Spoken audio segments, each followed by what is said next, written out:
welcome to VTeach. Now we are going to find out the bootstrapped emitter follower.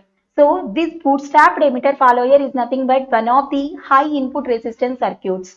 And in this bootstrapped emitter follower, this is the advantage of the boot. So we know that the main feature of the Darlington pair connection is nothing but which has high input impedance. But because of in case of the Darlington pair connection, two biasing resistors will be added, R1 and R2. Because of these two biasing resistors, the effective input resistance will be decreases. The effective input resistance of the Darlington pair connection is equal to R is equal to Ri of the transistor in parallel to R1 parallel to R2. So because of the presence of the two biasing resistor, the effective input resistance will be decreases. In order to overcome that problem, we are using the bootstrapped emitter follower. So what is bootstrapped emitter follower is nothing but. So in order to overcome this problem, because of this biasing resistance, the input impedance is decreases. In order to overcome that problem, we are adding one capacitor. We are adding one capacitor in addition to the transistors.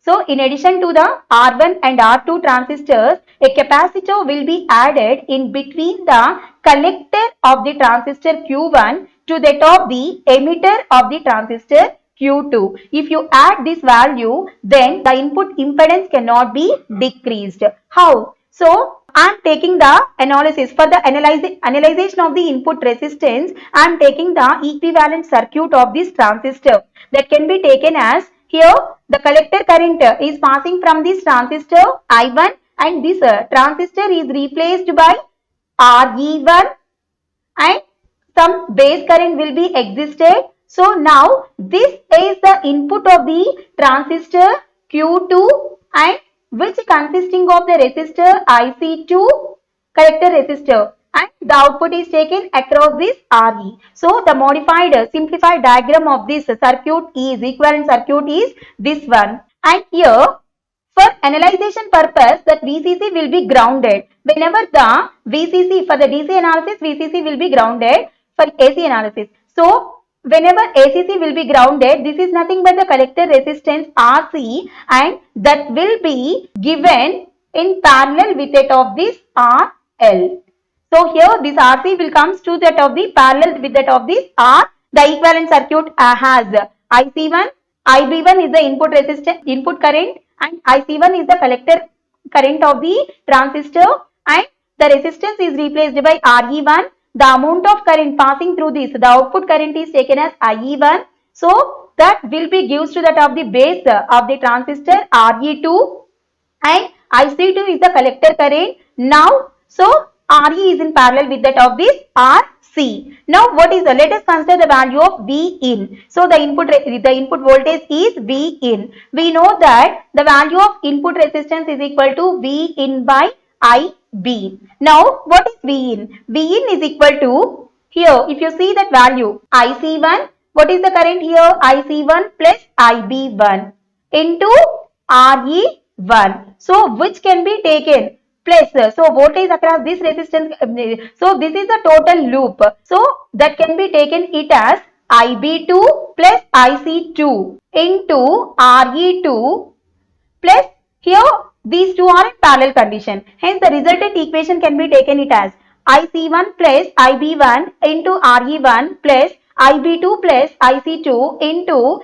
Re plus Re is in series with that of the Re parallel to RC. As Re is far less than that of this Re parallel to RC, this value will be neglected. Then you get the equation as this one, IC1 plus IB1 into Re1 plus IB2 plus IC2 into Re parallel to RC. So we know that the value of IC1 is equal to beta times that of the IB1. Similarly, IC2 is equal to beta times that of the IB2. Substitute these two values in this equation. Now, if you take the common as 1 plus beta into Re1 plus 1 plus beta into IB2 into Re plus RC. Now, what is IB2 here? IB2 is nothing but, what is IB2? IB2 is equal to IE1. So which is equal to IE1 is equal to approximately equal to IC1,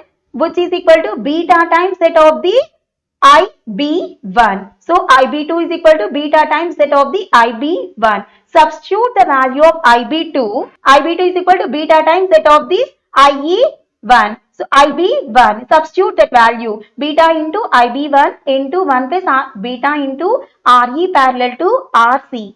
Therefore, if you take the common as IB1, then V in by IB1 is equal to 1 plus beta into RE1 plus beta into 1 plus beta into RE parallel to RC. So, hence, the resulting input impedance of the bootstrapped emitter follower is high when compared to that of the Darlington pair connection when we are adding one capacitor in between the collector of the transistor Q1 to that of the emitter of the transistor Q2.